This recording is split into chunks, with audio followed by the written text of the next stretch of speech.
అందరికీ నమస్కారం. రాశి ఫలితాలు ఛానల్ కి స్వాగతం. మిథున రాశి వారికి జరిగే శుభాలు అశుభాలు ఏంటో తెలుసుకుందాం. ఈ వీడియోని తప్పకుండా చివరి వరకు చూడండి. ఈ వీడియోని ఇంకా లైక్ చేయకపోతే వెంటనే లైక్ చేయండి. ప్రతిరోజు మీ రాశి ఫలాలు అందరికంటే ముందుగా తెలుసుకోవాలంటే క్రింద కనిపిస్తున్న రెడ్ కలర్ సబ్స్క్రైబ్ బటన్ ని క్లిక్ చేసి ప్రక్కనే ఉన్న బెల్ బటన్ ని యాక్టివ్ చేయండి. అలాగే ఈ వీడియోని తప్పకుండా మీ మిత్రులందరితో షేర్ చేయండి. ఈ రోజు మీ జీవితంలో కొత్త స్త్రీ వస్తుంది. తను చాలా బుద్ధిమంతురాలు మరియు అందానికి యువరాణి. మీకు ఆ స్త్రీ చాలా నచ్చుతుంది మరియు మీరు ఆ స్త్రీతో స్నేహం చేసే ప్రయత్నాలు కూడా మరి చేస్తారు.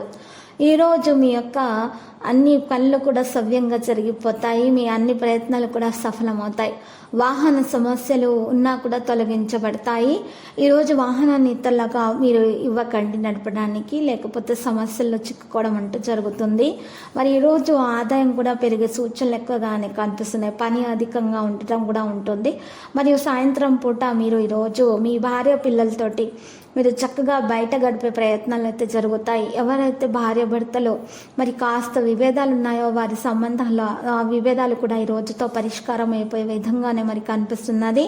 ఈరోజు మూడో వ్యక్తిని మీ యొక్క విభేదాల మధ్య మాట్లాడడానికి ఈరోజు అనుమతించకండి.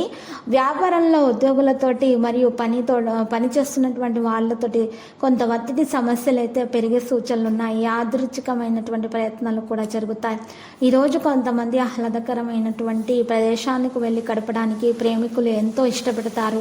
ఈరోజు వారు మరి మనసులో ఉన్నటువంటి విషయాన్ని కూడా తెలియజేసే అవకాశాలు ఉన్నాయి.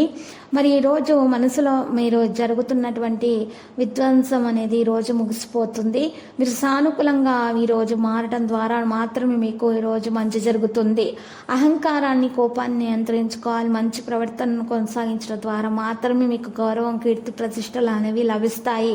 మీరు చాలా మంచి స్నేహం గల వ్యక్తులతోటే ఉంటారు, కానీ ఒకరి ద్వారా మీకు ఈరోజు నష్టం చేకూరే అవకాశం ఉంది. కాబట్టి మీరు ఈరోజు జాగ్రత్తగా ఉండాలి. ముందు వెనుకలు ఆలోచించి ప్రతి నిర్ణయం తీసుకోవాలి. ఆచితూచి అడుగు వేయవలసినటువంటి సమయం ఇది. లక్కీ సంఖ్య 25 మరియు లక్కీ కలర్ అయితే లేత గోధుమ రంగు. ఇక ఈరోజు మీరు పరిహారం చేయాల్సి ఉంటుంది. ఆ పరిహారం కొరకు మీరు తమలపాకును ఉపయోగించాలి. తమలపాకును తీసుకొని శుభ్రంగా కడిగి నీటితో ఆరపెట్టిన తర్వాత సింధూరం తీసుకొని సింధూరంలో కొద్దిగా రోజ్ వాటర్, మీకు గంగాజలం అందుబాటులో ఉంటే గంగాజలంతో తడిపి ఆ తడిపినటువంటి సింధూరంతో మరి ఆ తమలపాకు మీద ఒక స్వస్తికు గుర్తు వేయాలి. ఆ తర్వాత మీరు మరి కుడి చేతు ఉంగరం వేలుతోటి కూడా శ్రీం అనే అక్షరం కుడివైపు రాసి 4 చుక్కలు వేసి మరి ఎడమ వైపు 2 నిలువు గిత్తలు వేయాలి. ఇలా తయారు చేసినటువంటి తమలపాకును ఒక పళ్ళెంలో నీటిలో వేసేసి ఆ నీటిని ఆ అక్షరాలు కడిగినటువంటి నీటిని మొక్కలకు వేసేయాలి. ఈ విధంగా కనుక పరిహారం చేసినట్లయితే మీకు ఖచ్చితంగా ధనలక్ష్మి యోగం కలిగే సూచనలు అయితే గ్రహచలనం రీత్యా కనిపిస్తున్నాయి. ప్రతిరోజు ఈ విధంగా రాశి ఫలాలు తెలుసుకోవడానికి వీడియోని తప్పకుండా లైక్ చేయండి. క్రింద కనిపిస్తున్న రెడ్ కలర్ సబ్స్క్రైబ్ బటన్ ని తప్పకుండా క్లిక్ చేయండి. లైక్ మరియు సబ్స్క్రైబ్ చేసిన వారికి ఈ రోజు ఏదో ఒక శుభవార్త వినాలని నేను దేవుణ్ణి ప్రార్థిస్తున్నాను. Thank you for watching this video.